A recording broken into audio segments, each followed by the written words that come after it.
Japan Airlines is the country's national flag carrier, operating more than 1,000 flights daily and including codeshares covers over 400 destinations worldwide. It's won its fair share of awards, but the industry and the Asian market in particular is changing. And JAL has plans to upgrade its operations at home while at the same time becoming a truly global airline in a modern world. I'm Andrew Wilson and I'm in Davos to talk to JAL about its vision of the future of air travel.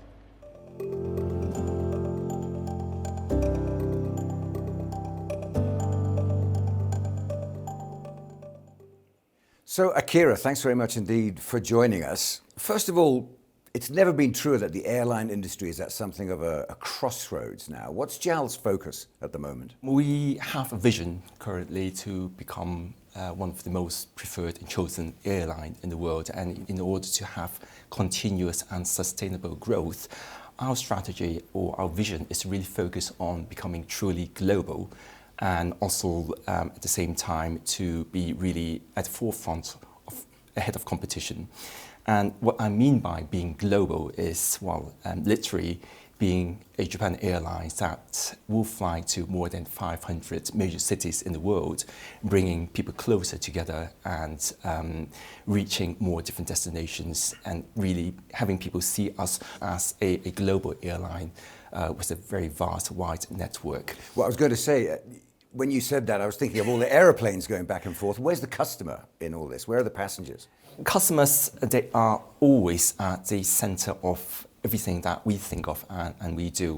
I think customer centricity is very much part of our DNA, and we use a lot of data science to really capture these data, analyze them, and use them in our Kaizen process to create ways whereby we really keep pace with the changing environment and changing expectations. And expectations themselves are indeed becoming higher and higher, whereby customers no longer want to be merely passive recipients of services. They want to be in control. They want to be able to really cherry pick the value offering so that they themselves can build their own value ecosystem, just the way we do it when we think of what apps to include in our smartphone and which ones to ditch. You're talking about ease of operation of the airports, of the data of passengers being transferred for their flight plans and customs and passport control, that kind of thing.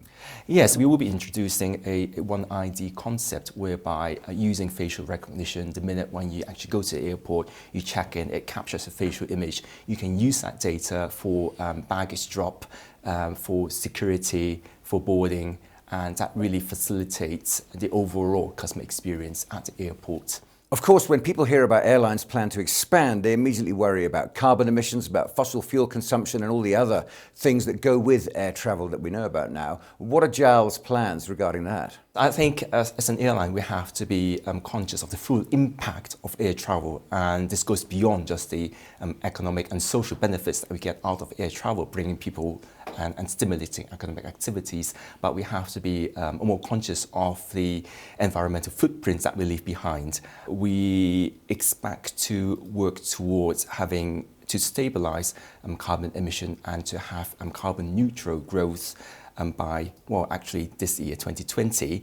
And moving ahead, we plan to actually reduce carbon emission by half of the level of what we had in 2005. And we in Japan Airlines have been replacing a lot of our aircrafts with latest aircraft that are roughly 20-25% more fuel efficient than they were in the past, because of better aerodynamics, because of lighter weight, and because of highly fuel efficient engines. Fuel efficiencies we're familiar with, and the carbon offset campaign as well, we're familiar with airlines. But long term, isn't the airline industry going to have to do something more dramatic to survive and thrive into the future, to look at an alternative way of moving people around the planet? We have, as you mentioned, offsetting carbon emissions is something that we've been working as an industry. But at the same time, we're also looking at alternative ways to use less fossil fuel, for example, by using more biofuel. And we have actually invested in a company in the United States to